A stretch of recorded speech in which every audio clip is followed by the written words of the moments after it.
We have some big news to go over today as we have multiple huge Bengals updates and ahead of a crucial game this Sunday. We not only have injury updates surrounding Joe Flacco and more, but we also have the Bengals making multiple moves, including a new signing. We're going to break all that down on this episode, but before we get into it all, if you're part of the percentage who aren't subscribed to the channel, folks, quick reminder to hit that subscribe button. If you're excited for the game on Sunday or if you're just enjoying the content, make sure to hit that button. Isaac, a lot to go over today. We have a lot of injury updates, and of course, the number one thing all Bengals fans, eyes are on is Joe Flacco. But before we get into that, let's dive into some moves that they've made first of all, because there is some things we want to take care of here before we dive into some of the bigger updates. We also have Joe Flacco speaking out on his availability ahead of Sunday. They've activated Cedric Johnson from the IR and signed cornerback Sean Clifford from the practice squad. Now, on the surface, you might not think that this is huge, and it isn't the biggest signing in the world. It's not going to, tear the roof off of any of the fans' minds. But Isaac, it is important to have this depth, of course, and for those, unfamiliar, you can see here, Cedric Johnson, he's returned to the active roster. He was on the injured list, and he was placed on that back on August 26th, so it's been a while now, and this is someone that the coaches have had their eyes on, have talked about in the past. Do you have any thoughts on this, on the move here? At the very least, this team can use as much defensive depth, defensive help, potentially a new look on the defensive side of things as possible, so no negatives here. Maybe this guy could be someone for the Bengals. Absolutely. Other than they went out and signed a big free agent or traded, this was probably the next best thing because at this point they just need someone fresh, someone new to get after the quarterback. Nobody's stepped up so far. And Cedric Johnson, from past practices, the coaches raved about him. And you just got to transition the practice into game time. If he could do that, this is huge. This is one of those sneaky moves that they got because he's been injured. So you're hoping that he can just contribute in some shape or form because we talked about it. Again, this defense has been rock bottom. It's got to get better somehow. Maybe this is some of the keys to getting better.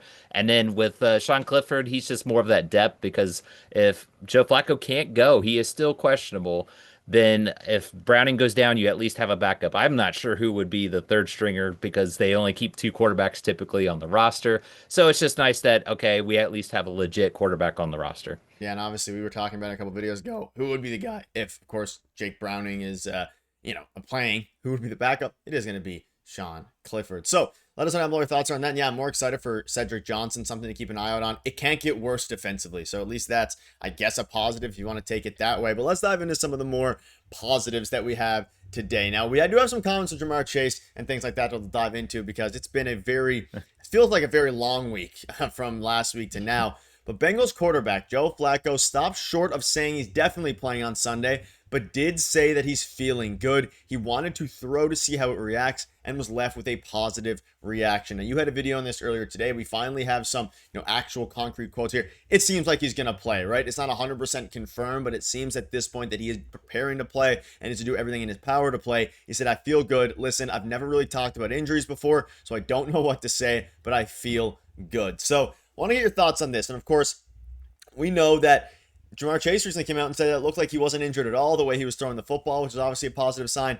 They need Joe Flacco to play on Sunday. It's as simple as that. You're going up against a very, very decent team, right? A very decent team, probably the best way to put it. You have to take care of business, and having Joe Flacco will increase your chance of doing that by tenfold here.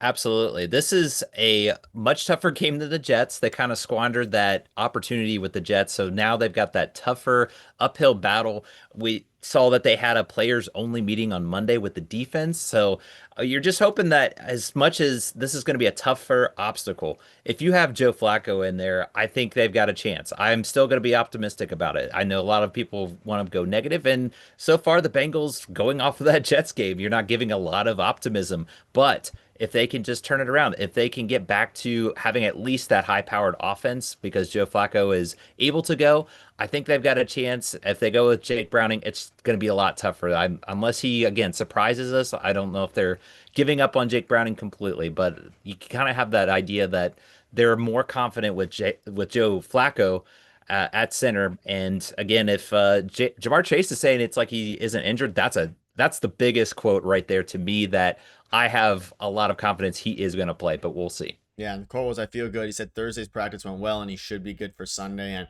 I don't think the Bengals have a ton of faith in Jake Browning either. Obviously, they traded for Joe Flacco. Otherwise, they wouldn't have. But at the same time, I think Ja'Marr Chase is probably one of the biggest beneficiaries of Joe Flacco coming over because I mean, Jamar Chase can make any quarterback look good, but he has to be thrown the ball. He has to be targeted.